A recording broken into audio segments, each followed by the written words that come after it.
குட்டி பட்டாணிக்கு வந்து coming weekend வந்து மொட்டை அடிக்க போகிறோம். அதனால ஃபோட்டோ ஷூட் எடுக்கலான்னு பிளான் பண்ணியிருந்தோம். நியூ பார்ன்லேயே எடுக்கலாம்னு நினச்சோம். ஆனால் எடுக்க முடியல. இப்போ தான் டைம் கிடச்சிது. சரி எடுத்துடலாம் அப்படின்னு சொல்லிட்டு எடுக்க போகிறோம். நான் இந்த ட்ரெஸ் வந்து அமேசானில் ஒரு 5 o'clock போல் ஆர்டர் பண்ணியிருந்தேன். எனக்கு 7 o'clock போல் ரிசீவ் ஆயிடுச்சு. நிறைய பேர் லிங்க் கேட்டிருந்தீங்க. நான் லிங்க் அட்டாச் பண்ணுறேன். வேணா லிங்க்னு கமெண்ட் பண்ணுங்க. அண்ட் இந்த போ கிளிப் வந்து நான் ஜெப்டோவில் வாங்கியிருந்தேன். அதே மாதிரி போ இயரிங்ஸ் வாங்கியிருந்தேன். அதுக்கு மேட்ச் பண்ணிட்டு எனக்கு ரொம்பவே பிடிச்சிருந்தது. எல்லாமே பிளாக்லேயே செட் ஆயிடுச்சு.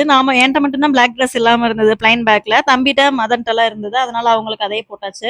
ஃபர்ஸ்ட் போனோடனே ஒரு ஃபேமிலி செஷன் மாதிரி எடுத்தாச்சு. பைக்ல தான் போயிருந்தோமா, போற வழியிலேயே நம்ம பம்ப் பண்ணி பாலெல்லாம் ரெடியா எடுத்துட்டு போயிட்டேன். ஏன்னா அப்பதான் குட்டி பட்டாணி வந்து கொஞ்சம் மேனேஜ் பண்ண முடியும் அப்படின்றதுக்காக.